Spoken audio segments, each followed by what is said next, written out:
The stagecoach lurched to a stop in front of the general store, and Florence Owens gripped the worn leather bag on her lap so tightly her knuckles turned white, knowing that somewhere in the crowded street of Willits, California, a man named Rowan Daniels waited to meet the bride he had never seen.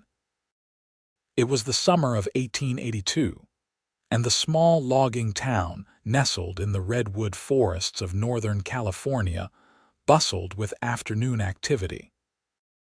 Florence peered through the dusty window at the wooden buildings lining the main street, their false fronts reaching toward the cloudless sky like hopeful prayers. She had traveled nearly 3,000 miles from Philadelphia, leaving behind everything she had ever known, and the secret that burned in her chest felt heavier with each passing moment. The driver opened the door, and Florence accepted his weathered hand as she descended to the packed dirt road. The mountain air smelled of pine sap and sawdust, so different from the coal smoke and crowded streets of her childhood. She stood there in her best traveling dress, the green fabric already showing the dust and wrinkles of the long journey, and waited for someone to claim her. "Miss Owens." A deep voice spoke behind her, and Florence turned to see a man who could only be Rowan Daniels. He stood well over 6 feet tall, with broad shoulders that came from years of honest labor. His face was tanned from working outdoors, with warm brown eyes that crinkled at the corners when he smiled uncertainly at her. Dark hair fell across his forehead beneath his worn hat, and he held himself with a quiet confidence that immediately put her at ease despite her nervousness. He appeared to be in his mid-20s, perhaps 26 or 27, only a few years older than her own 22 years. "Yes," Florence said softly, searching his face for any sign of the cruelty she had learned to fear in men. She found none. "Mr. Daniels." "Rowan, please," he said, and his smile widened just a fraction. "I hope your journey was not too difficult. The stage route from San Francisco can be rough this time of year."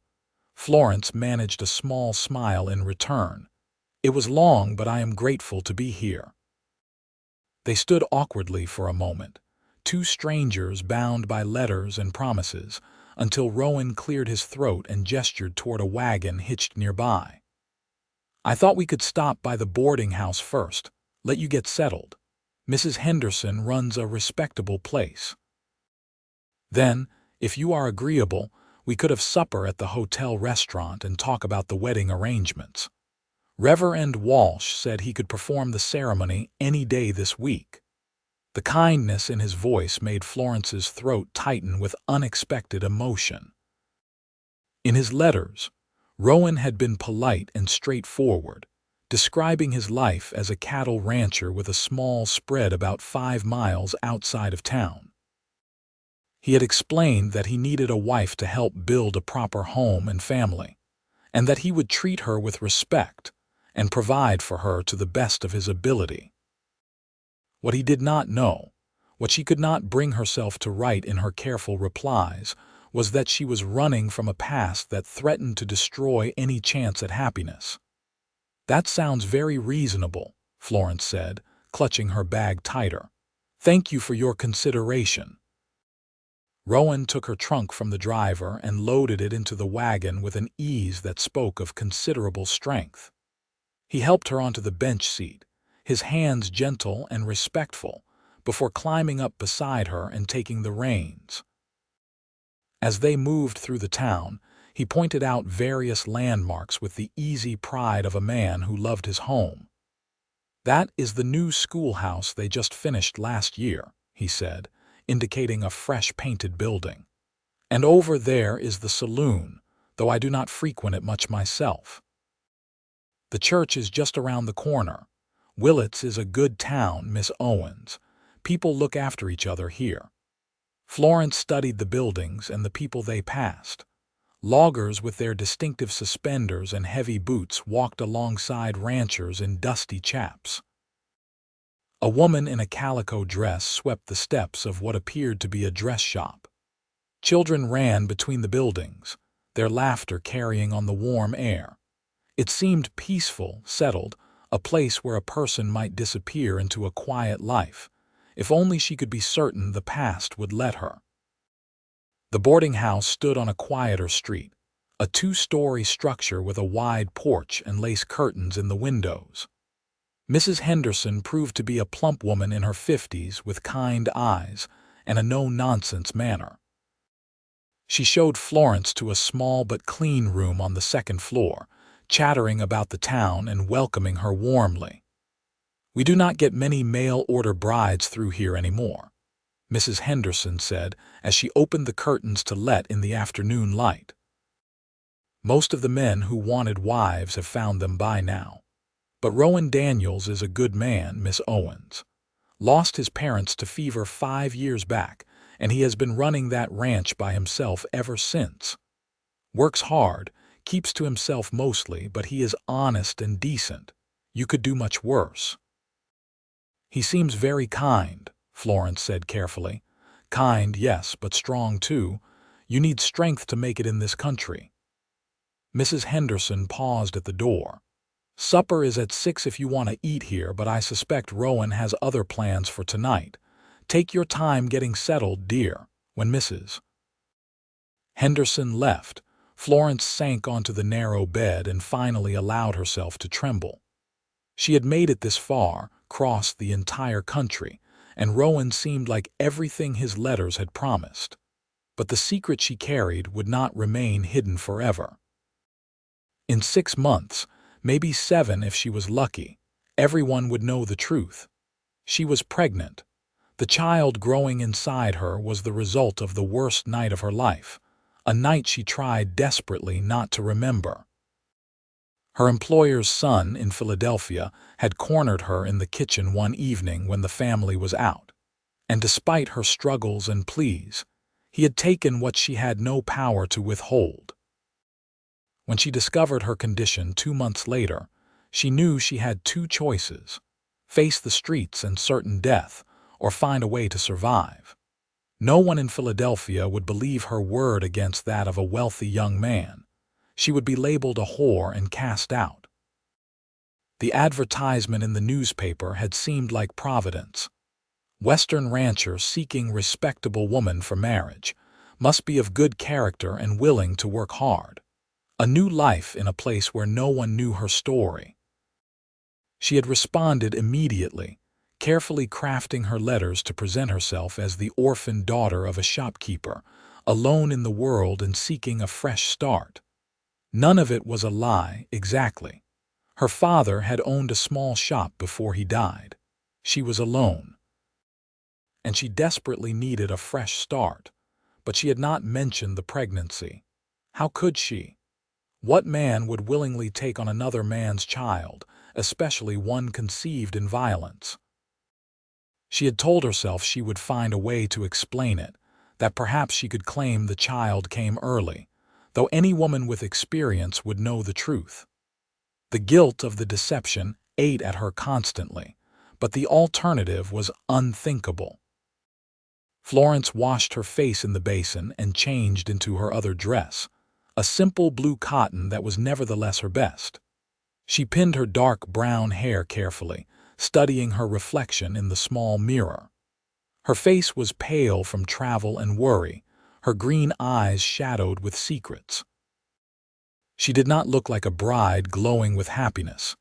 She looked like exactly what she was, a desperate woman clinging to her last hope. When she came downstairs, Rowan was waiting in the parlor, hat in hand. He had cleaned up as well, though his clothes were still the practical wear of a working rancher.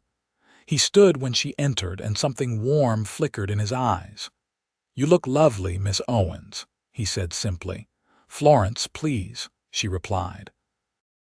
"If we are to be married, we should use our given names." "Florence," he repeated, and she liked the way it sounded in his deep voice. "Shall we go?" The hotel restaurant was the finest establishment in Willits, which meant clean tablecloths and real china plates. Rowan ordered steak for both of them, along with potatoes and vegetables and coffee that was strong and hot. As they ate, they talked cautiously, like two people testing the ice on a winter pond. "My ranch is not much yet," Rowan admitted. "I have about 200 head of cattle, some horses, and land enough to expand if beef prices hold. The house is solid but small. 2 rooms now, though I have been planning to add on. I figured once I had a wife, we would need more space for a family." Florence's hand froze halfway to her coffee cup. "A family?" "Well, yes," Rowan said, looking slightly embarrassed. "I mean, I know these things take time and I do not want to rush you into anything you are not ready for, but eventually I would like children, a few if God is willing. I want to build something lasting, Florence, not just a ranch, but a real home." The irony was almost painful. Here was a good man who wanted children, and she was already carrying a child he knew nothing about. Florence set down her fork, her appetite suddenly gone. "Rowan," she said quietly, forcing herself to meet his eyes. "There is something I need to tell you." He set down his own fork, giving her his full attention. His expression was open, curious, without suspicion. "I have not been entirely honest with you," Florence continued, her voice barely above a whisper. "In my letters, I told you about my father's death and my circumstances, but I did not tell you everything. There is something else, something that might make you change your mind about marrying me." Rowan leaned forward slightly. "What is it?" Florence drew a shaky breath. This was the moment that would determine her entire future. "I am with child, about 3 months along." The words hung in the air between them. Rowan's expression did not change immediately, but she saw him processing the information, understanding flooding his features. She rushed to continue before he could speak. "It was not by choice.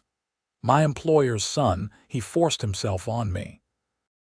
I had no power to stop him, and when I found out about the baby, I knew I had no future in Philadelphia. No one would believe my story, and I would have been thrown into the streets. I know I should have told you before I came, but I was afraid. I am still afraid. If you want to send me back, I understand, but I am begging you, please do not. I have nowhere else to go, and I will work hard. I will do anything you ask. Just please do not send me away." She was crying now, tears streaming down her face despite her efforts to maintain composure. Other diners were beginning to glance their way, and she knew she should lower her voice, but the words kept pouring out. "I know it is not fair to you to deceive you this way, but I did not know what else to do. I am so sorry, Rowan. I am so very sorry." Rowan sat back in his chair, his expression unreadable. Florence watched him through her tears, waiting for the anger, the disgust, the rejection she was certain would come.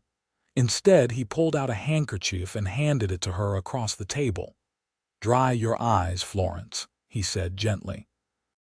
"People are staring." She took the handkerchief and pressed it to her face, trying to stifle her sobs.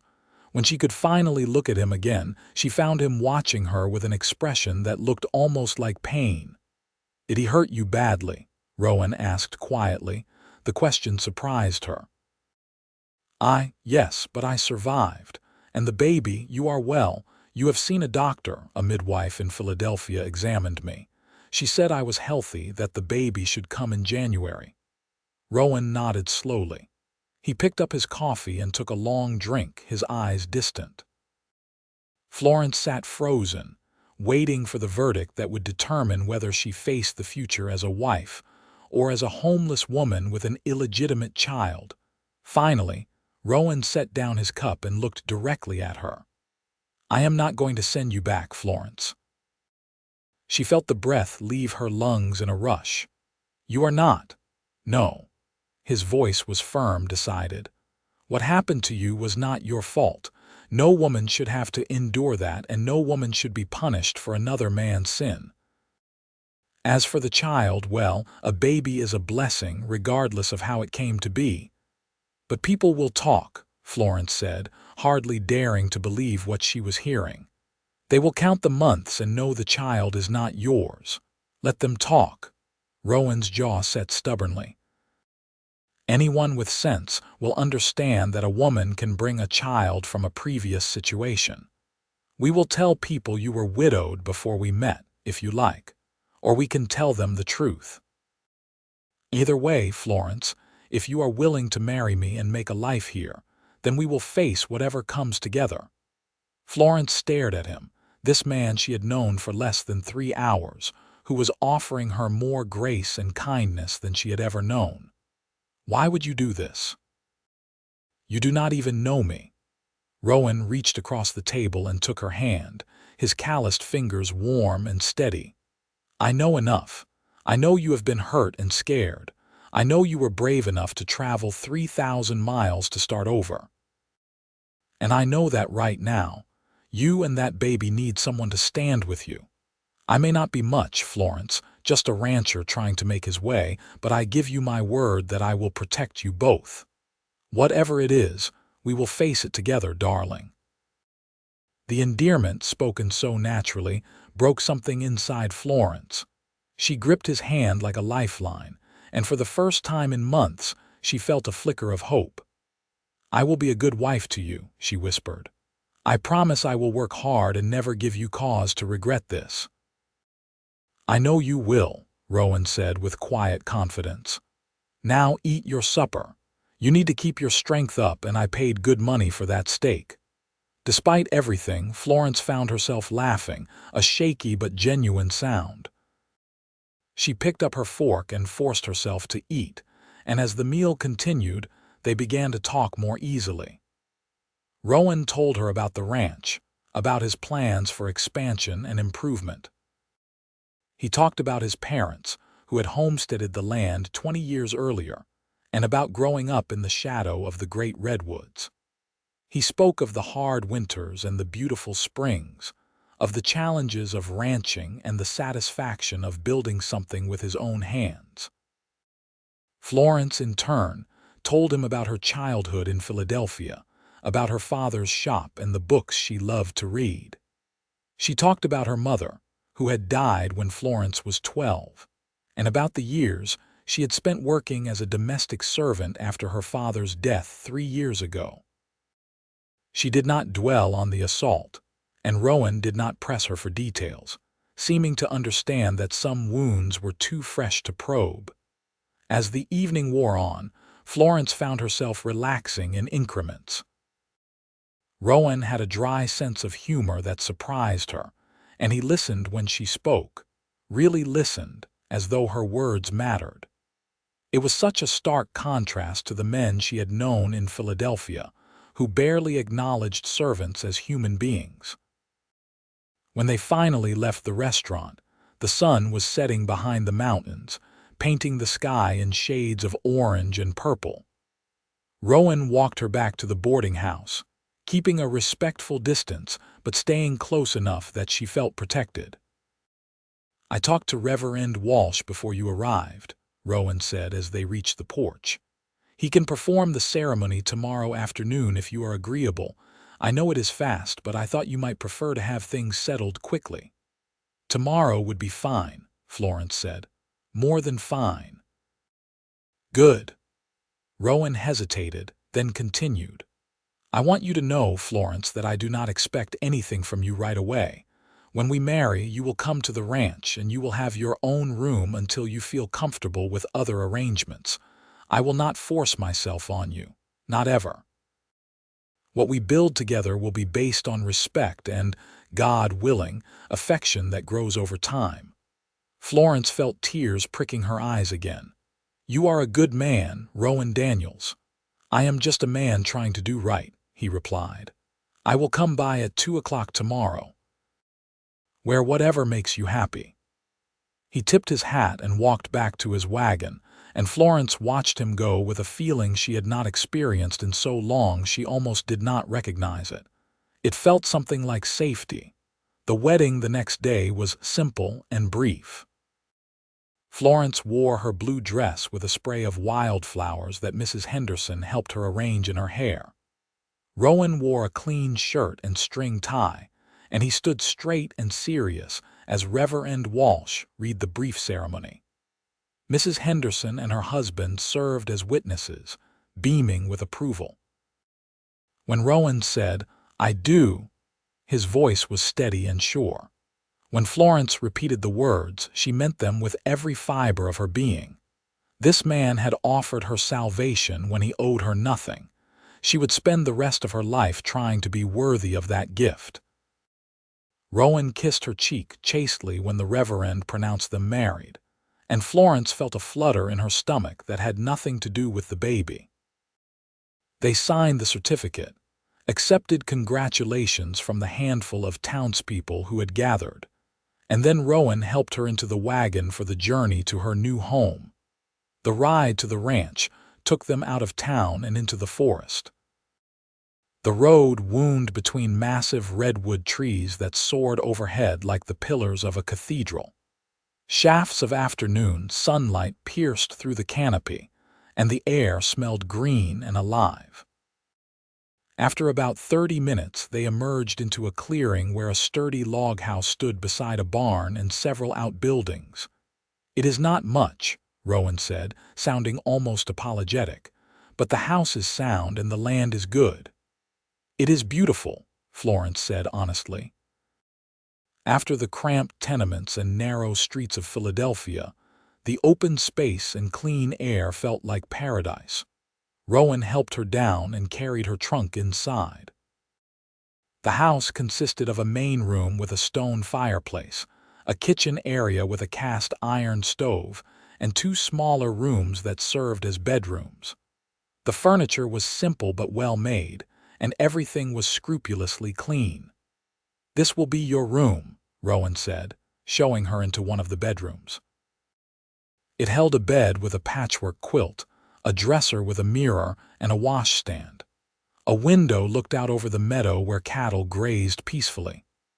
"I am right next door if you need anything, and I wake early to tend the animals. You can keep whatever hours suit you, especially in your condition." "I want to help," Florence said quickly. "I can cook and clean and tend a garden. I do not want you to think I came here to be idle." Rowan smiled slightly. "I am sure we will find plenty for you to do, but for now, why do not you get settled? I need to check on the stock before dark, and then I will come back and make us some supper." "I can make supper," Florence protested. "Tomorrow," Rowan said firmly. "Today has been a big day and you need rest. Doctor's orders." "You are not a doctor," Florence pointed out, but she was smiling. "No, but I have delivered enough calves to know when a female needs looking after." He winked at her and headed out, leaving Florence alone in her new home. She unpacked her few belongings slowly, hanging her dresses in the small wardrobe and arranging her precious books on the dresser. She had 5 volumes that had belonged to her father, and she had carried them across the country because they were the only pieces of her old life worth saving. When everything was in its place, she sat on the bed and let herself cry again, but this time the tears were as much relief as sadness. She had a home. She had a husband who knew her secret and accepted her anyway. Against all odds, she had found safety. That night, Rowan made a simple meal of beans and cornbread, and they ate together at the rough wooden table while the fire crackled in the hearth. The conversation came easier now, flowing naturally as they learned each other's preferences and habits. Florence discovered that Rowan loved animals but was hopeless with plants, that he read the newspaper when he could get one but had little patience for novels, and that he had a particular fondness for apple pie. "I will learn to make it for you," Florence promised. "If you have apples, that is. There is an orchard about 3 miles from here, belongs to the Johnsons. They let me trade beef for apples come fall." Rowan paused, then added carefully, "Florence, I want you to know that you can ask me anything. About the ranch, about the town, about what to expect. I know this is all new to you." "What are the winters like here?" Florence asked. "I am used to snow and cold, but I imagine it is different in California." "Wet mostly, We get rain from November through March, sometimes into April. It can be cold, especially at night, and we get frost, but not usually heavy snow at this elevation. The house stays warm enough with the fireplace." He hesitated. "The baby will come in January, you said?" "Yes, probably mid-January if the midwife's calculations were correct. We should get a doctor out here before then, have him check on you and make sure everything is progressing as it should. Doc Stevens in town is a good man, and he is discreet." Florence nodded gratefully. "Thank you for thinking of it." "Of course." Rowan looked down at his plate. "I have been thinking, Florence. That baby is going to need a name, and it is going to need a father. I would like to claim the child as mine legally. Give him or her my name, if you are agreeable." Florence felt her throat tighten. "You would do that. I am doing it. As far as the world is concerned, that baby is a Daniels, same as you now are, same as any other children we might have in the future." "You still want children, even though I am already pregnant?" Rowan finally looked up, meeting her eyes. "I want a family, Florence. A real family. However that happens, whatever it looks like, that is what I want. If you can see your way clear to building that with me, then yes, I want children. This one and any others that come along." Florence stood and walked around the table. Without thinking too hard about it, she bent and kissed his cheek, letting her lips linger for a moment against his rough skin. "You are the best man I have ever known, Rowan Daniels." He turned his head, his eyes searching hers. "I am going to do my best to make you happy here, Florence. I promise you that." "You already have," she whispered. The days that followed fell into a pattern that was both strange and comforting. Florence woke each morning to the sound of Rowan moving quietly around the house, building up the fire and preparing to work. She learned to cook on the cast iron stove, and though her first attempts at bread were dense, and her stews sometimes too salty, Rowan ate everything without complaint and offered gentle suggestions for improvement. She tended the small garden behind the house, coaxing vegetables from the rich soil. She cleaned the house thoroughly, mended Rowan's worn shirts, and began to make curtains for the windows from fabric they bought in town. The work was hard but satisfying in a way her servant's work had never been. This was her home, her life that she was building. Rowan was patient and kind, treating her with unfailing courtesy. He never entered her room without permission, never touched her beyond helping her up into the wagon or taking her elbow on rough ground. Yet Florence found herself increasingly aware of him, of the way his shoulders moved under his shirt, of his rare smiles that transformed his serious face. She caught herself watching him work with the horses, admiring his competence and gentleness with the animals. A month after their wedding, they took the wagon into town for supplies. As they walked along the main street, they encountered a woman around Florence's age pushing a baby carriage. She stopped when she saw them, her pretty face lighting up with curiosity. "Rowan Daniels, is this your new wife?" The woman asked eagerly. "It is," Rowan said, placing a protective hand on the small of Florence's back. "Florence, this is Emily Morton. She and her husband run the dry goods store." "Pleased to meet you," Florence said, extending her hand. Emily shook it warmly. "We heard Rowan had sent for a mail-order bride. You must tell me everything. Where are you from? How are you finding Willits? Is the ranch terribly lonely?" Florence found herself liking the other woman's open friendliness. "I am from Philadelphia originally, and I am finding Willits quite pleasant. The ranch is beautiful, and I am not lonely at all." "Well, you must come to the ladies' auxiliary meeting next Thursday. We meet at the church to plan social events and do charity work. It would be a wonderful way to meet the other women in town." Florence glanced at Rowan, who nodded encouragingly. "I would like that very much." They chatted for a few more minutes before Emily moved on, and Florence and Rowan continued to the general store.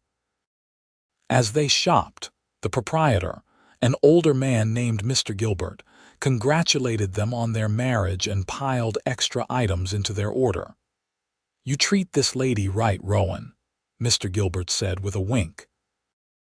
"We all know what a good catch you are, even if you did have to send all the way to Pennsylvania to find someone who agreed." Rowan colored slightly but smiled. "I will do my best, sir."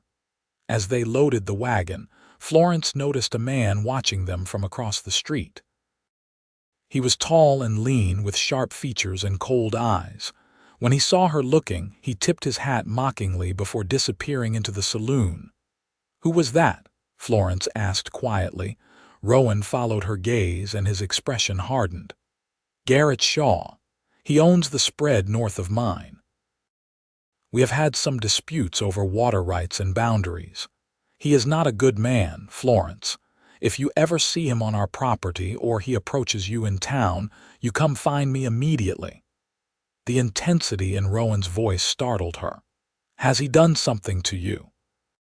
"He has tried to buy my land several times, and when I refused, he got unpleasant about it. Made some threats.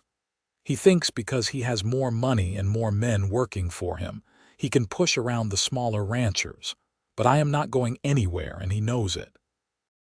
Florence filed the information away, uneasy. The last thing she needed was trouble from a powerful neighbor. But she pushed the worry aside and focused on the pleasant afternoon, helping Rowan load supplies and enjoying the autumn sunshine. That night, after supper, Rowan suggested they sit on the porch for a while before bed. The evening was mild, and the stars were beginning to emerge in the darkening sky. They sat in companionable silence for a time, listening to the crickets and the occasional lowing of cattle. "Florence," Rowan said eventually, "I have been meaning to ask you something." "What is it? You sleep all right? I hear you sometimes at night moving around. I want to make sure you are comfortable." Florence felt herself flush. "I am fine. The baby makes it hard to find a comfortable position sometimes, that is all. Is there anything I can do, extra pillows or anything?" "No, you have done enough.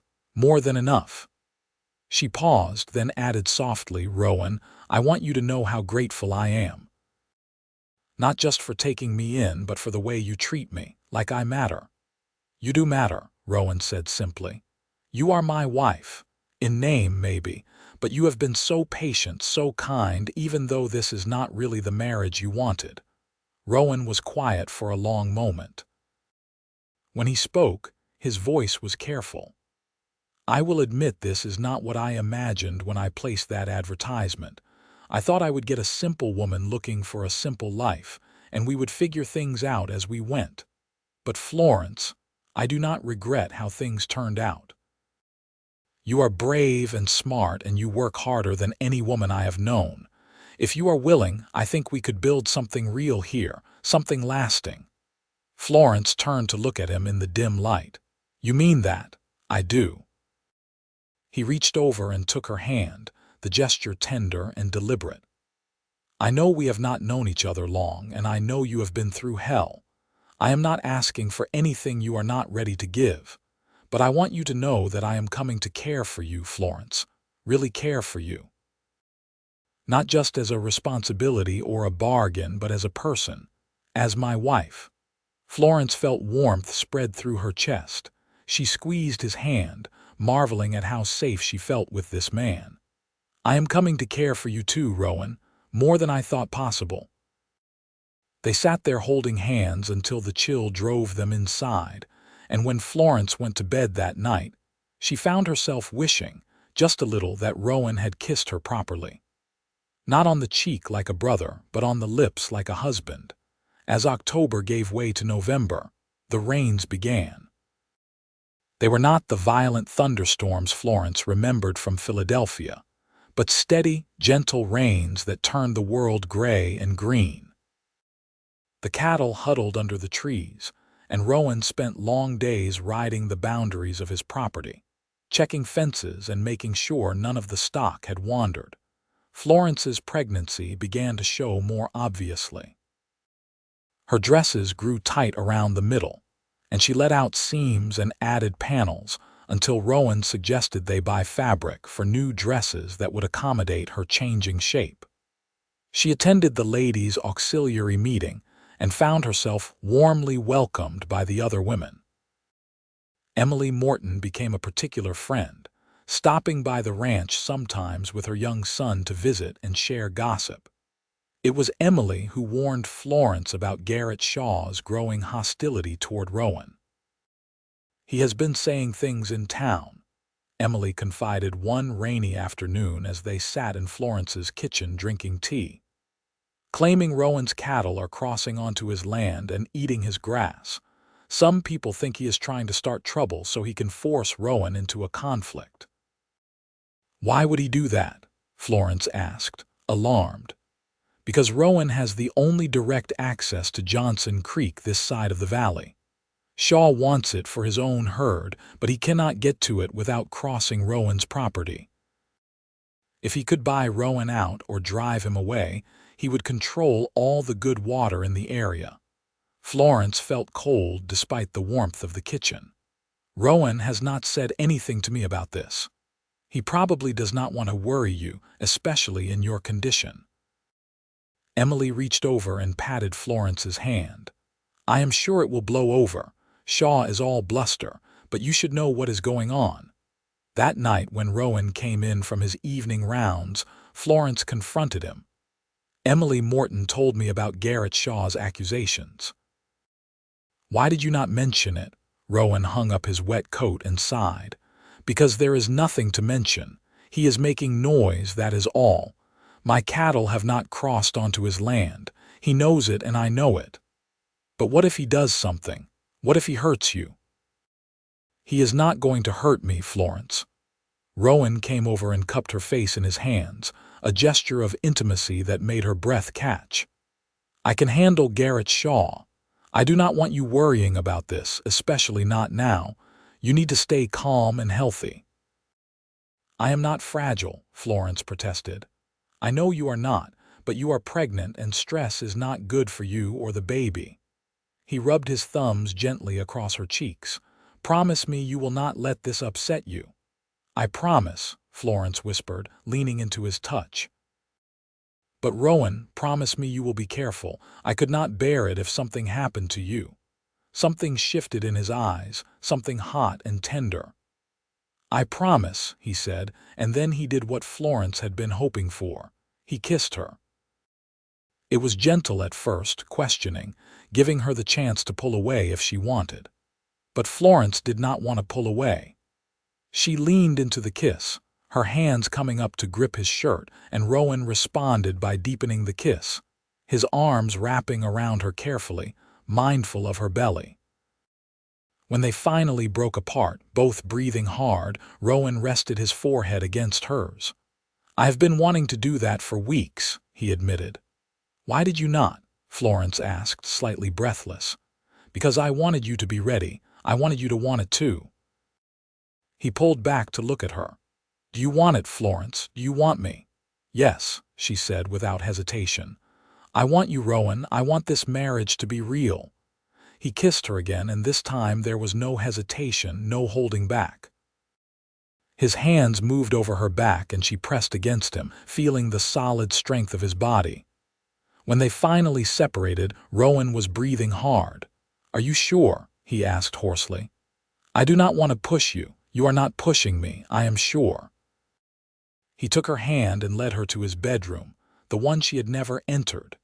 It was spartanly furnished, just a large bed and a dresser, but it was clean and the bed was made with obvious care. Rowan lit the lamp on the dresser, casting warm light across the room.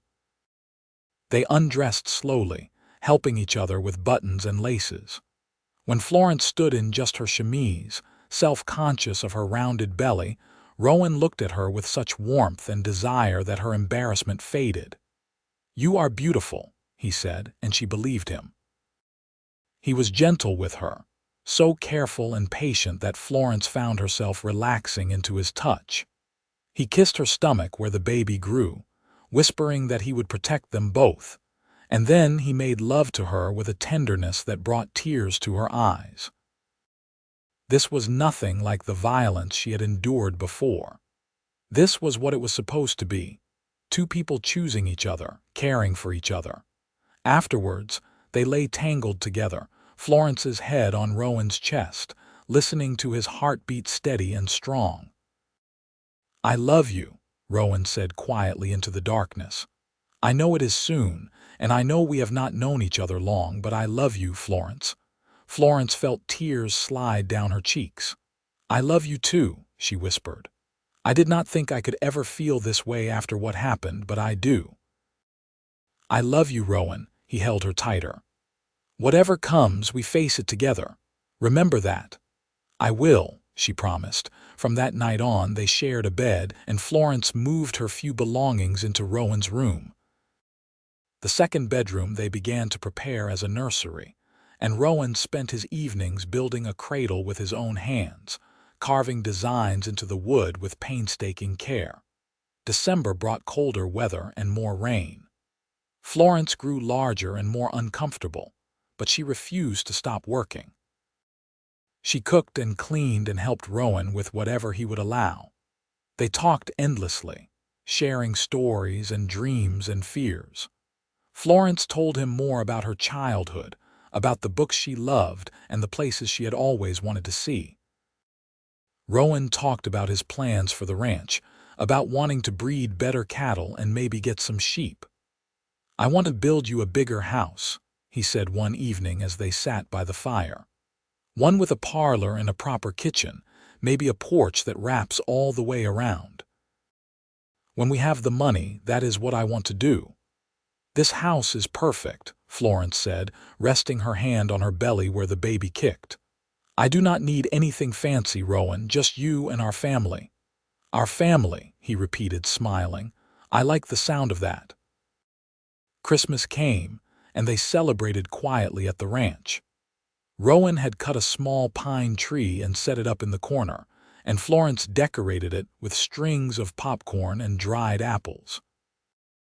She had saved money from the household budget and bought Rowan a new shirt from the dry goods store, and he surprised her with a beautiful shawl he had ordered from San Francisco, soft wool in a deep blue that matched her eyes. They attended Christmas service in town, and Florence felt the curious eyes of the congregation on her obvious pregnancy. But Rowan stood beside her, proud and protective, and when anyone congratulated them on the coming baby, he accepted with genuine pleasure. On the way home, they encountered Garrett Shaw on the road. He reined in his horse, blocking their path. "Daniels," Shaw said with a sneer. "Heard your wife is about to drop that baby. Funny timing that. You two have not been married all that long." "Get out of our way, Shaw," Rowan said coldly. "Just making conversation. No offense meant." Shaw's eyes raked over Florence in a way that made her skin crawl. "Though I have to wonder what kind of woman travels across the country already carrying another man's child. Makes a person think maybe she is not as respectable as she pretends." Rowan moved so fast Florence barely saw it. He was off the wagon and had Shaw by the shirt collar, dragging him from his horse, before the other man could react. "You keep my wife's name out of your filthy mouth," Rowan snarled. "I do not care what lies you spread about me, but you leave Florence alone." Shaw tried to push him off, but Rowan was stronger and angrier. "Truth hurts, does it? Everyone in town is talking about how quickly that baby is coming." Rowan hit him once, a solid punch that sent Shaw sprawling in the mud. "Talk all you want. Florence is my wife, and that is my child she is carrying. Anyone who says different will answer to me." Shaw pushed himself up, wiping blood from his lip. "You have made an enemy today, Daniels. I will make you regret this. You have been my enemy since the day I refused to sell to you. This changes nothing." Rowan climbed back onto the wagon and took the reins. Come near my family again, and next time I will do more than bloody your lip." He drove past Shaw without looking back, but Florence could see the tension in his shoulders. She waited until they were well away before speaking. "I am sorry," she said quietly. "This is my fault. If people are talking about me, it is because of what I am." "Stop," Rowan said sharply. Then more gently, "Stop, Florence. This is not your fault. Shaw is a bully and a coward, and he is looking for any weakness he can exploit. But you are not a weakness. You are my strength." "People are going to know the baby is not yours," Florence said, her voice breaking. "They will count the months and they will know, and they will say terrible things about both of us. Let them say whatever they want. We know the truth, and the people who matter will stand by us." He reached over and took her hand. "I meant what I said, Florence. That is my child you are carrying. In every way that matters. I am that baby's father. Anyone who has a problem with it can take it up with me." Florence squeezed his hand, overwhelmed with love for this stubborn, honorable man. "What did I do to deserve you? You got on a stagecoach and traveled 3,000 miles to give me a chance. That took more courage than anything I have ever done." When they reached the ranch, Rowan helped her down carefully and built up the fire while she changed out of her good dress. They spent the rest of Christmas Day peacefully, eating the special meal Florence had prepared and exchanging small gifts. But the encounter with Shaw had cast a shadow over everything, a reminder that the world outside their small sanctuary was not always kind. January arrived with cold rain and biting winds. Florence grew so large she could barely move, and even simple tasks exhausted her. Rowan insisted she rest more, taking over the cooking and cleaning despite his ranch work. Dr. Stevens came out twice to examine her, pronouncing both mother and baby healthy, and estimating the birth would come within the next 2 weeks. "You have a good, strong wife here, Rowan," the doctor said as he packed his bag. "She should come through this just fine. Send for me when her time comes, and I will get here as quickly as I can." Florence was both eager and terrified for the birth. She had never attended a birthing, never seen what the process entailed. Her mother had died when Florence was young, and in the servant quarters of Philadelphia, such matters were kept private. She tried to hide her fear from Rowan, but he knew her too well by now. "It is going to be all right," he told her one night as they lay in bed, his hand resting on her belly. "Women have babies every day. You are strong, Florence. You are going to get through this." "What if something goes wrong?" she whispered. "What if I die or the baby dies or both of us?" "That is not going to happen. I am not going to let it." He kissed her temple. "I need you, Florence. Both of you. So you are going to fight and you are going to live and we are going to raise this baby together." "Understood." Despite her fear, Florence smiled. "Understood." Her labor started on a Tuesday morning, January 10th. She had been feeling odd all night, vague cramps that came and went, but when she woke at dawn, the pain was unmistakable. She woke Rowan, who immediately sprang into action. He settled her in their bed, sent a ranch hand into town for the doctor, and then stayed by her side, holding her hand through the increasingly intense contractions. Dr. Stevens arrived by mid-morning, along with Mrs. Henderson, who had experience as a midwife. They took over the bedroom, sending Rowan out to pace and worry while they tended to Florence. The labor was long and difficult. Florence had never experienced such pain, waves of it that threatened to pull her under. But between contractions, Mrs. Henderson wiped her face with cool cloths and spoke encouragingly. And when the pain grew so bad Florence thought she might die from it, the older woman reminded her that her baby was almost here, that she just had to hold on a little longer. Finally, after hours that felt like days, Florence felt an overwhelming pressure and the urge to push. Mrs. Henderson coached her through it, and Dr. Stevens worked efficiently, and after several wrenching efforts, Florence heard the most beautiful sound in the world, a baby crying. "It is a boy," Dr. Stevens announced, holding up the squalling infant. "A fine, healthy boy." They cleaned the baby quickly and wrapped him in soft blankets before placing him in Florence's arms. She looked down at the tiny red face, the shock of dark hair, the perfect miniature hands, and felt a love so intense it was almost painful. "My son," she whispered. "My beautiful son." "I will get Rowan," Mrs. Henderson said, smiling. A moment later, Rowan burst into the room. He stopped short when he saw Florence holding the baby, his eyes going wide with wonder. He approached slowly, almost reverently, and sat on the edge of the bed. "Can I hold him?" he asked quietly. Florence carefully transferred the bundle to Rowan's arms. She watched as this strong, capable man cradled the tiny infant with exquisite gentleness, his eyes shining with unshed tears. "Hello, son," Rowan said softly. "I am your father. I have been waiting to meet you." Florence felt tears streaming down her face. The baby, as though recognizing the voice of the man who would raise him, stopped crying and blinked up at Rowan with unfocused eyes. "What should we name him?" Rowan asked, not taking his eyes off the baby. Florence had been thinking about this for weeks. "I thought maybe Isaac. It means laughter, and I like the idea of giving him a name that represents joy instead of sorrow." "Isaac Daniels," Rowan said, testing the name. "It is perfect. Hello, Isaac. Welcome to the family." Dr. Stevens finished tending to Florence and gave Rowan instructions for her care. Mrs. Henderson promised to come back the next day to check on them both. Then they left the new family alone, and Rowan carefully settled into bed beside Florence, still holding Isaac. "Thank you," Rowan said quietly, "for trusting me with this, with him. I promise I am going to be the best father I know how to be." "You already are," Florence said, leaning her head on his shoulder. She was exhausted but happier than she had ever been in her life.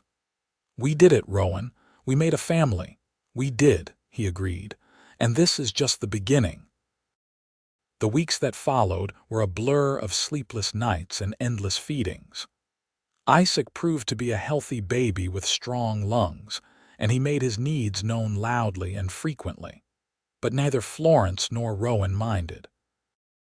They took turns walking him when he fussed, and Rowan proved surprisingly adept at changing soiled diapers and soothing a crying infant. Word of the baby's birth spread quickly through Willits, and visitors came bearing gifts and congratulations. Emily Morton brought a beautiful quilt she had made.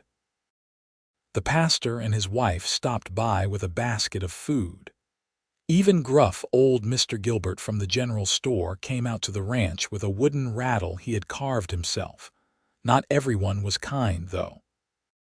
Florence heard the whispers when she went to town, saw the calculating looks as people counted back the months since her arrival. Some women turned away from her in the street, their disapproval obvious. But others, including Emily and several ladies from the church, stood by her firmly, and their friendship helped Florence hold her head high. The worst came when Garrett Shaw cornered her outside the general store one day in late February. Rowan had gone to the land office, and Florence was loading supplies into the wagon with Isaac sleeping in a basket beside her. "Mrs. Daniels," Shaw said, his tone mocking. "Or should I say the former Mrs. someone else? Everyone knows that baby is not Rowan's." Florence straightened, forcing herself to meet his eyes. "Isaac is my husband's son in every way that matters." "Is that what you tell yourself? Does it help you sleep at night, knowing you trapped a good man with another man's bastard?" The word hit Florence like a slap, but she refused to show weakness. "I did not trap anyone. Rowan married me knowing everything, and he chose to claim Isaac as his own. If you have a problem with that, take it up with him." "Oh, I intend to." but I thought you should know that I have been talking to some of the other ranchers. We are forming a cattlemen's association, and we do not think Rowan Daniels is the right kind of man to be part of it. A man who would claim another man's bastard, who would bring that kind of shame into the community. Well, that is not the kind of neighbor we want. Florence felt fear curl in her stomach. If the other ranchers turned against Rowan, it could destroy his business. You are doing this because he would not sell to you. This has nothing to do with me or Isaac. Does not it? Rowan used to be respected around here. Now he is a laughingstock, married to a whore who showed up already pregnant. Shaw leaned closer, his breath hot on her face. You ruined him, Mrs. Daniels, and I am going to make sure everyone knows it. Get away from my wife. Rowan's voice cut through the air like a whip. Florence turned to see him striding toward them, his face dark with fury. Shaw straightened but did not back away. Just having a friendly conversation, Shaw said smoothly. There is nothing friendly about you. I told you to stay away from Florence. Rowan positioned himself between them, his body radiating tension. This is a public street. I can talk to whoever I want. Not to her, you cannot. Rowan's hand moved to his belt, where Florence knew he kept a knife. I am done warning you, Shaw. Come near my family again, and I will end this once and for all. For a moment, Florence thought Shaw would back down, but instead he smiled coldly. Big words, Daniels, but we will see who ends this. The association is meeting next week, and I am proposing we cut off anyone who does not meet our moral standards. That includes you and your little pretend family. He walked away before Rowan could respond, disappearing into the saloon. Rowan stood rigid for a moment before turning to Florence. Are you all right? Did he hurt you? No, I am fine. He just said some ugly things. Florence was shaking now that the confrontation was over. Rowan, he said he is going to turn the other ranchers against you, that you will be cut out of the Cattlemen's Association. I heard. Rowan's jaw was tight. Let him try. I do not need his association to run my ranch. But what if they all band together against you? What if they refuse to do business with you? Then we will figure something else out. He pulled her into his arms, careful not to disturb the sleeping baby. Florence, listen to me. I do not care what Shaw does or what anyone else thinks. You and Isaac are my family. Nothing is more important than that. Nothing. Florence clung to him, drawing strength from his solid presence. I am so sorry I brought this trouble to you. You brought joy to me. Everything else is just noise. He pulled back to look at her. Come on, let us get you and Isaac home. I do not like you being in town when Shaw is around. They drove back to the ranch in tense silence, both lost in their own thoughts. Florence could not shake the feeling that things were about to get much worse before they got better. Over the next few days, Rowan made discreet inquiries with friends in town. What he learned was not encouraging. Shaw had been busy, spreading rumors and turning sentiment against Rowan. Several ranchers who had been friendly now avoided him in town. The proposed Cattlemen's Association was moving forward, and Rowan was not being invited to join. It is not just about business, Rowan explained to Florence one night after Isaac had been put to bed. Shaw is trying to isolate us socially too. He wants to make it so we have no allies, no one willing to stand with us. There must be something we can do, Florence said desperately. We cannot just let him destroy everything you have built. I am working on it. I have friends who are not under Shaw's influence. The Johnsons, for one. They have made it clear they are still willing to trade with us. And Pastor Walsh has been speaking out against the gossip from the pulpit. We are not completely alone. But as February turned into March, it became clear that Shaw's campaign was working. When Rowan went to sell some steers, the usual buyers offered him prices far below market value, claiming there were questions about his stock's quality. When he needed to hire extra hands for spring branding, no one applied. Even some of the merchants in town began treating him coolly. Florence felt the weight of guilt crushing her. This was her fault. If she had been honest from the beginning, if she had never come to California, Rowan would still be respected and successful. Instead, her presence had brought him nothing but trouble. One afternoon, while Rowan was out checking fences, Florence sat in the rocking chair nursing Isaac and crying quietly. She was so lost in her misery that she did not hear the wagon approach until someone knocked on the door. She wiped her eyes and carefully put Isaac in his cradle before answering. To her surprise, Emily Morton stood on the porch, along with 3 other women from the church. "Hello, Florence," Emily said warmly. "We heard you could use some company." Florence felt fresh tears threaten. "I do not want to cause trouble for you. If people see you visiting me, they might stop doing business with your husband too." "Let them try," Emily said firmly. "My husband and I do not bow to bullies like Garrett Shaw. Besides, you are our friend. We do not abandon friends just because things get difficult." The other women nodded agreement, and Florence stepped aside to let them in. They spent the afternoon visiting, admiring Isaac, and offering Florence both emotional support and practical help. They had brought food, fabric for new baby clothes, and most importantly, their friendship. "You are not alone in this," said Mrs. Walsh, the pastor's wife. "There are many people in this town who see what Shaw is doing and do not like it one bit. He may have the loudest voice, but he does not speak for everyone. He is trying to force Rowan out of business," Florence said. "I cannot let that happen." "You are not letting anything happen. Shaw is responsible for his own actions." Emily took Florence's hand. "You and Rowan need to hold strong, stand together. Eventually, people will see through Shaw's lies. What if they do not? What if this ruins everything?" "Then we will all stand with you," Mrs. Walsh said firmly. "You are part of this community now, Florence, whether Shaw likes it or not." Their words gave Florence hope, but she knew the situation was still precarious. When Rowan came home that evening, she told him about the visit, and she saw some of the tension leave his shoulders. "See," he said, "I told you we have friends. We are going to get through this." But the crisis came to a head 2 weeks later. Rowan had gone into town to meet with a potential buyer for some cattle, leaving Florence and Isaac at home. She was hanging laundry in the yard when she heard horses approaching.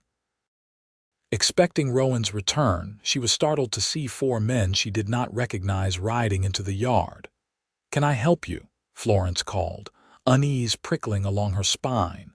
The lead rider, a rough-looking man with a scarred face, grinned unpleasantly. "We are looking for Rowan Daniels." "Got some business with him." "He is not here. You can come back later." "That is all right. We will wait." The men dismounted and began looking around the property, peering into the barn and outbuildings. "You have no right to be here," Florence said, her voice stronger than she felt. "This is private property." "Just looking around, madam, making sure everything is in order." The scarred man walked closer to Florence, and she instinctively backed toward the house. "You know, Mr. Shaw is concerned about Daniel's cattle. Thinks maybe some of them have been wandering onto his land." "That is not true. Rowan's cattle stay on his property." "Well, we will just have a look around and make sure. You do not mind, do you?" Florence understood what was happening. These were Shaw's men, and they were here to cause trouble. Probably to plant evidence that Rowan had been letting his cattle graze on Shaw's land, giving Shaw legal grounds to act against him. "I do mind," Florence said firmly. "And if you do not leave right now, I am going to get my husband's rifle and defend this property." The man laughed. Now, no need for threats. We will be out of your hair in just a minute." But before he could say more, hoofbeats sounded again, and Florence turned to see Rowan thundering into the yard on his horse. along with two other men she recognized as the Johnson brothers, whose orchard bordered their property. Rowan was off his horse in an instant, his face furious. "What the hell are you doing on my land?" The scarred man raised his hands in mock surrender. "Just following up on a complaint, Daniels. Shaw says your cattle have been trespassing." "That is a lie, and you know it. Get off my property. Now." "We have a right to investigate. You have no rights here. This is my land, and you are trespassing." Rowan pulled his rifle from his saddle. "I am giving you to the count of 3 to mount up and ride out. 1. The scarred man hesitated, clearly not expecting armed resistance. The Johnson brothers had also drawn rifles, their faces grim. 2. You are making a big mistake, Daniels. 3. The men scrambled for their horses and rode out quickly, the scarred man shouting threats over his shoulder. When they were gone, Rowan handed his rifle to one of the Johnsons and went straight to Florence, pulling her into his arms. "Are you all right? Did they hurt you?" "No, they were just starting to look around when you got here." Florence was shaking now. "They were going to plant something, were they not? Evidence that your cattle were on Shaw's land, probably." Rowan's voice was tight with anger. "This has gone too far. Shaw is not just spreading rumors anymore. He is actively trying to frame me. What are we going to do?" "We are going to fight back." Rowan turned to the Johnson brothers. "Thank you for coming with me. I had a feeling Shaw might try something today." "We have been keeping an eye out," the older Johnson said. "Quite a few of us are getting tired of Shaw's tactics. He thinks he can bully everyone into line, but there are limits. Will you stand with me if this comes to a confrontation?" "We will. And we are not the only ones. Shaw has made a lot of enemies with his high-handed ways. If you call for help, you will get it." After the Johnsons left, Rowan insisted on checking every inch of the property to make sure Shaw's men had not left any false evidence. Finding nothing, he finally allowed himself to relax slightly. That night, after Isaac was asleep, Rowan and Florence talked seriously about their options. "We could leave," Florence said quietly. "Start over somewhere else where Shaw's influence does not reach." "No." Rowan's voice was firm. "This is our home. I am not letting that bastard drive us away. My parents built this ranch from nothing, and I am not going to abandon it because some rich bully wants my water rights. But what if someone gets hurt? What if he comes after you directly? Then I will defend myself and my family." Rowan took her hands. "Florence, I know you are scared." "I am scared too, but if we run now, we will spend our whole lives running. We have to stand and fight." "I do not want to lose you," Florence whispered. "You are not going to lose me, I promise." He pulled her close. "Whatever happens, we face it together. That is what we said, remember?" "Whatever it is, we face it together." Florence nodded against his chest, drawing courage from his strength. Together. The showdown came a week later. Rowan had called a meeting of all the independent ranchers in the area, those who had not yet aligned with Shaw's association. They gathered at the ranch on a sunny April morning, nearly 20 men and their families, to discuss how to handle Shaw's growing aggression. Florence provided coffee and food, listening as the men talked. It quickly became clear that Shaw had overreached. His tactics had alienated more people than they had cowed, and there was a growing sentiment that someone needed to stand up to him. "The problem is, he has more money and more men than any of us individually," one rancher pointed out.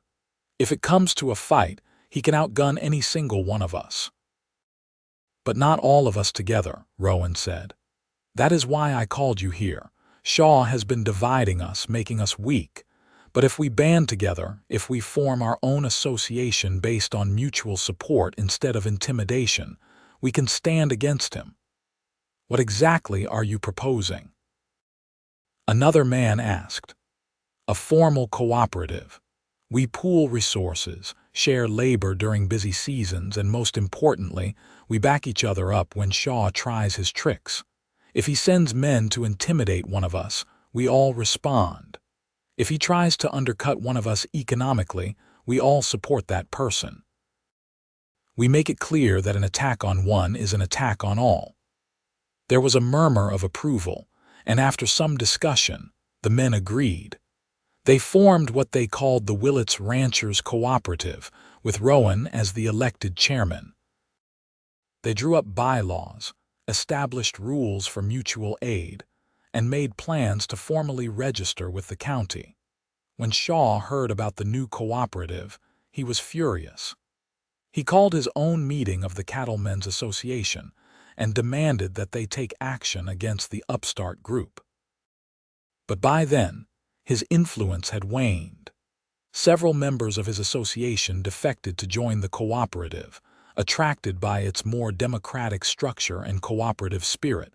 Florence watched it all with a mixture of pride and anxiety. Rowan was proving to be a natural leader, strong and fair-minded.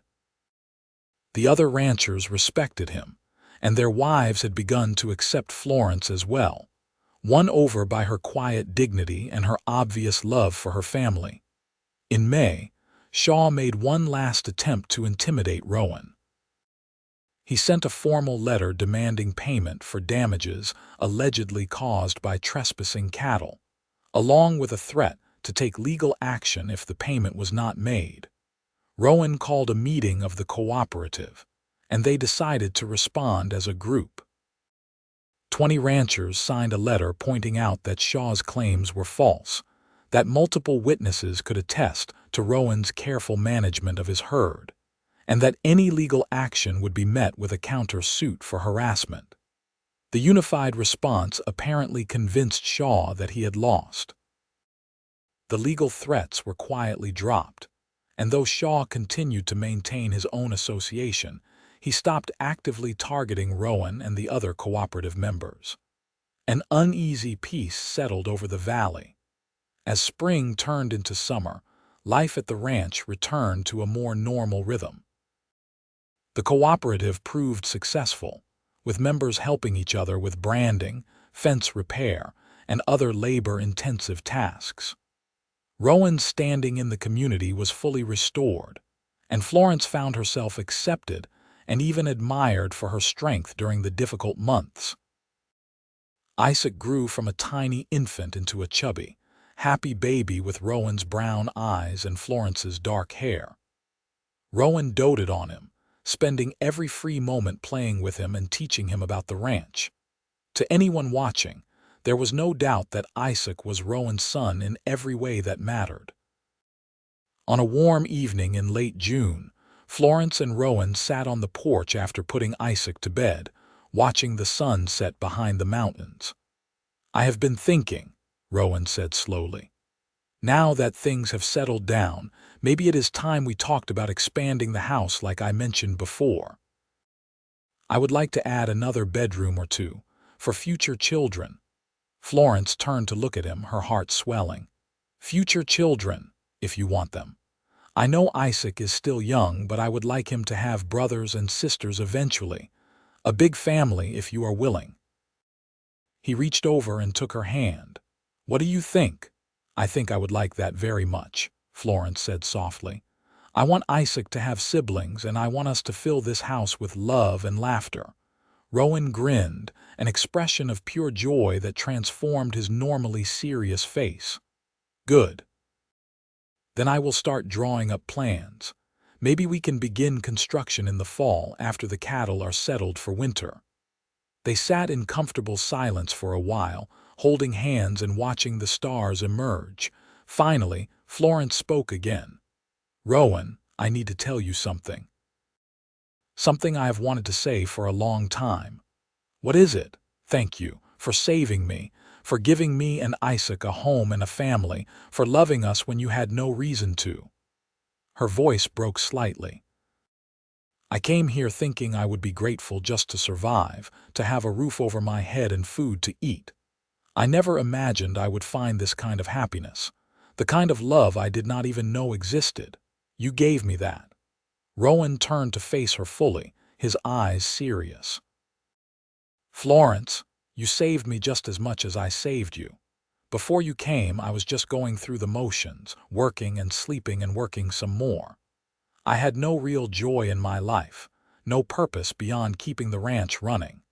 You and Isaac, you gave me a reason to build something lasting. You made this place a home instead of just a property. So thank you, darling, for choosing me, for trusting me, for loving me." He leaned in and kissed her, slow and sweet, and Florence melted into it. When they finally pulled apart, both were smiling. "How did I get so lucky?" Florence murmured. "We both got lucky," Rowan corrected. "And I plan to spend the rest of my life making sure you never regret getting on that stagecoach to California. I could never regret it, not for a single moment." As summer progressed, Florence discovered she was pregnant again. This time, there was no fear or secrecy, only joy.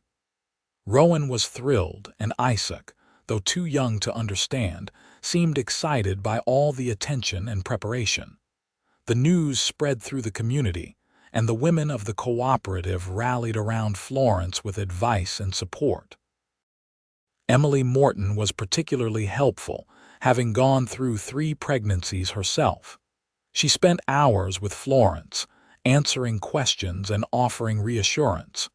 "You are going to do wonderfully," Emily said one afternoon as they sat in Florence's kitchen snapping beans.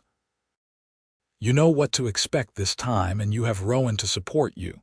Plus, all of us will be here to help. You are part of this community now, Florence. We take care of our own."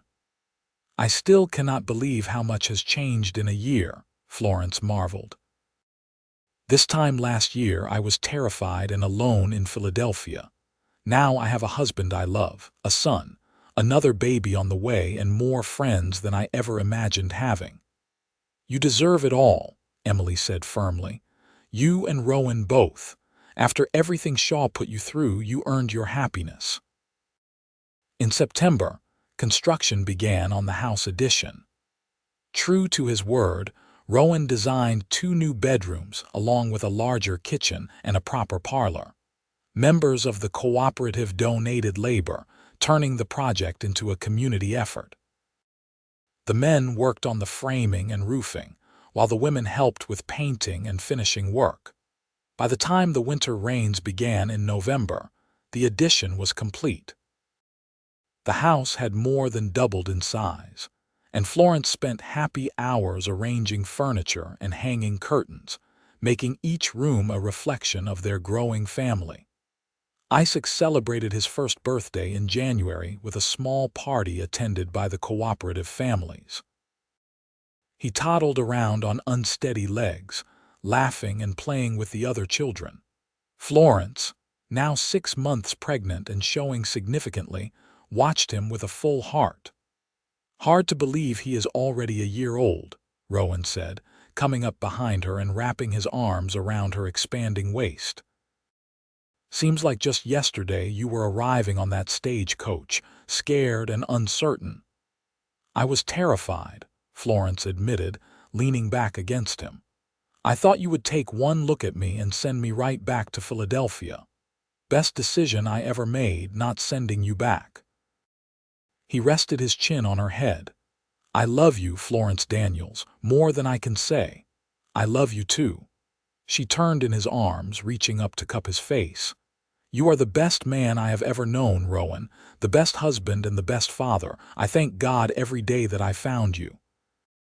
They kissed, oblivious to the party happening around them, lost in their own world. When they finally broke apart, Emily was grinning at them. "You two are disgustingly happy," she said teasingly. "It is enough to make the rest of us jealous." "You and James are just as happy," Florence protested. "True," Emily admitted. "But there is something special about watching love grow from nothing the way yours has. You started with nothing but hope and a leap of faith, and look at you now. It is beautiful to see." In March, Florence went into labor again. This time, the process was faster and less frightening. and within 6 hours she had delivered a healthy baby girl. They named her Rose after Rowan's mother, and she had Florence's green eyes and a cap of light brown hair. Isaac was fascinated by his new sister, constantly wanting to touch her and help take care of her. Rowan was equally smitten, and Florence often found him just staring at Rose in wonder, marveling at her tiny features and perfect little hands. "Two children," Rowan said one night as they lay in bed with Rose sleeping in the cradle beside them and Isaac in his room down the hall. "We have two beautiful, healthy children. How did we get so blessed?" "Hard work and faith," Florence said sleepily, exhausted but happy. "And love. Always love." As Rose grew from infant to baby, and Isaac developed from toddler to energetic little boy, the ranch prospered. The cooperative continued to thrive, providing mutual support and protection. Shaw kept to his own property and his own business, having learned that the United Ranchers were more than a match for his intimidation tactics. Rowan expanded his herd and improved his stock through careful breeding. Florence managed the household with skill, raising the children and maintaining a home that was always welcoming to friends and neighbors. They hosted gatherings regularly, and the ranch became known as a place of warmth and hospitality.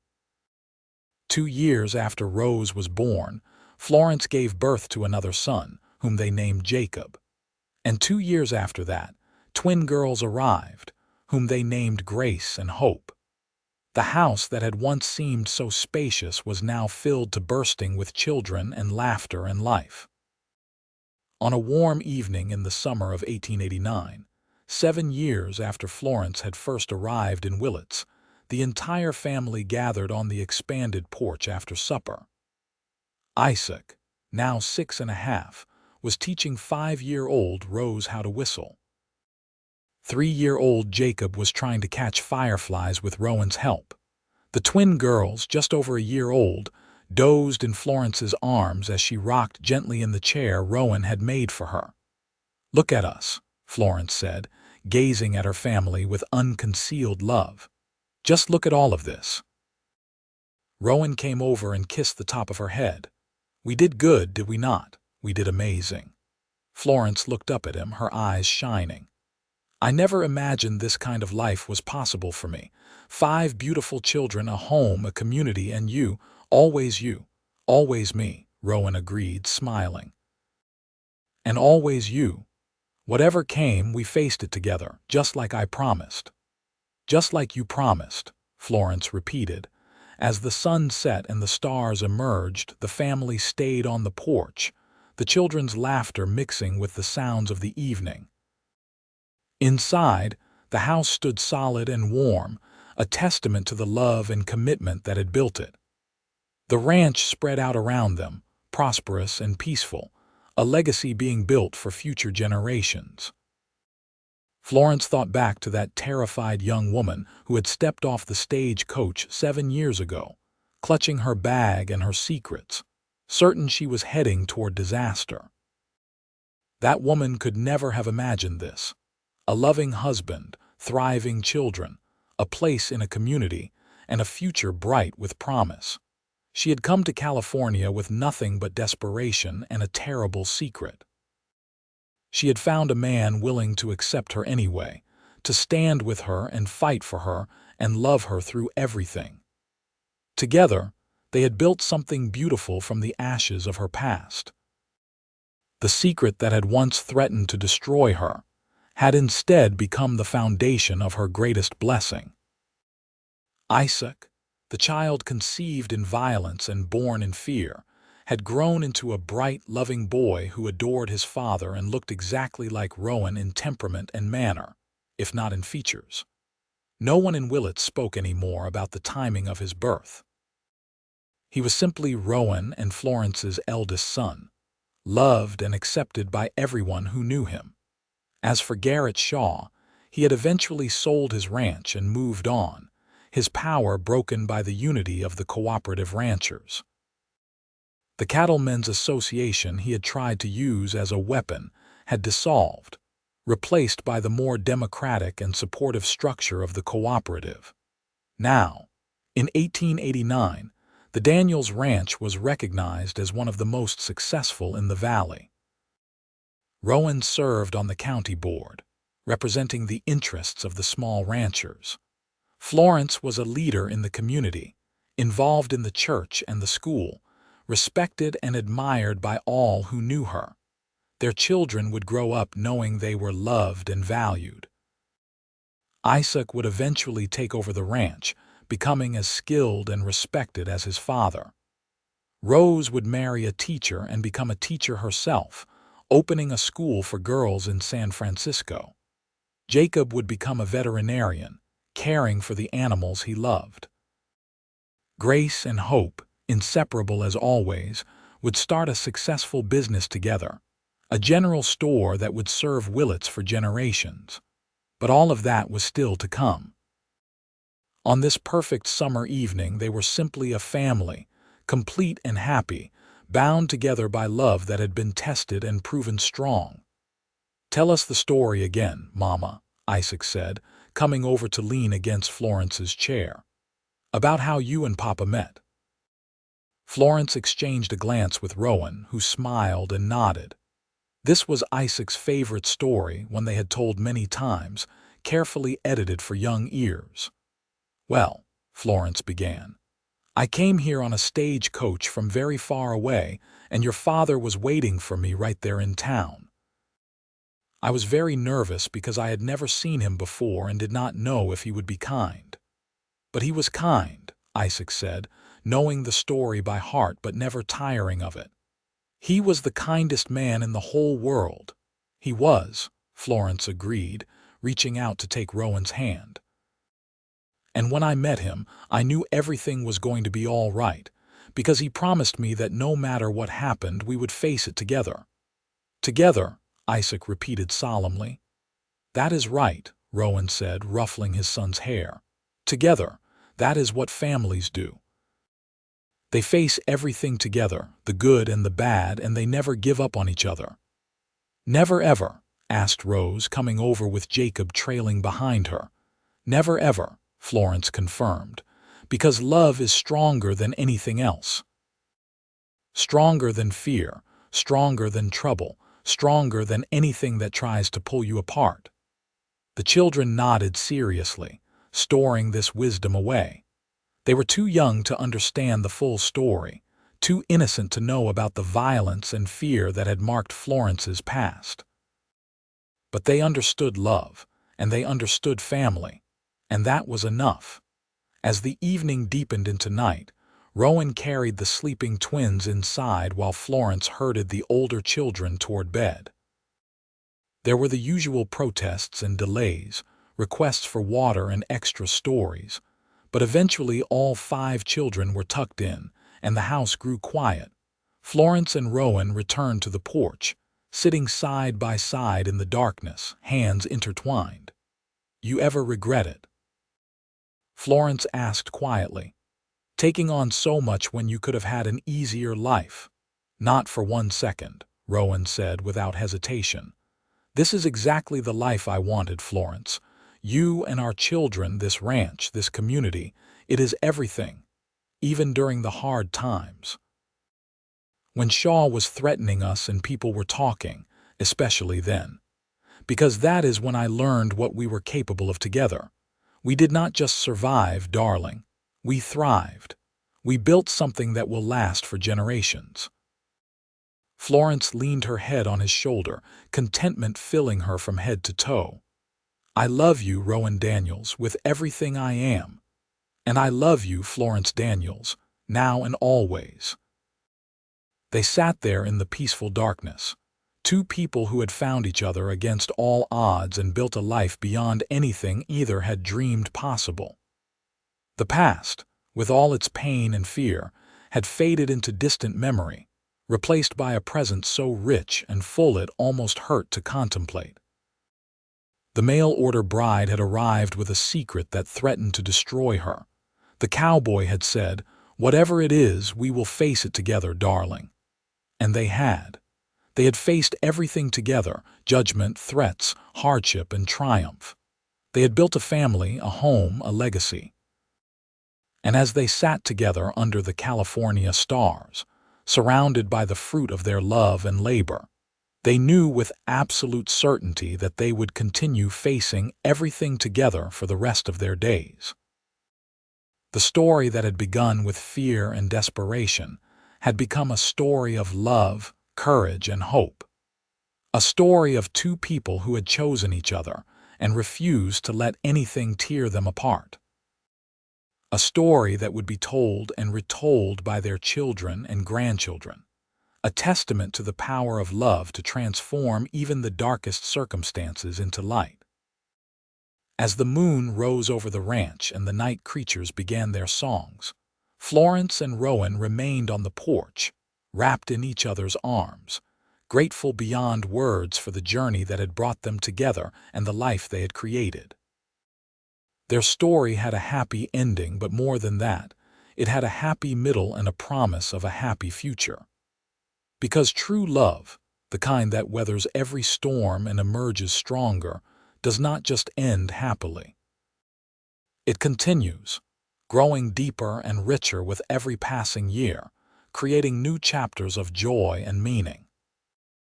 And in the little ranch house in Willits, California, that love lived and breathed and flourished, a beacon of hope for anyone who believed that second chances were possible, and that family could be forged from the most unlikely beginnings. The end.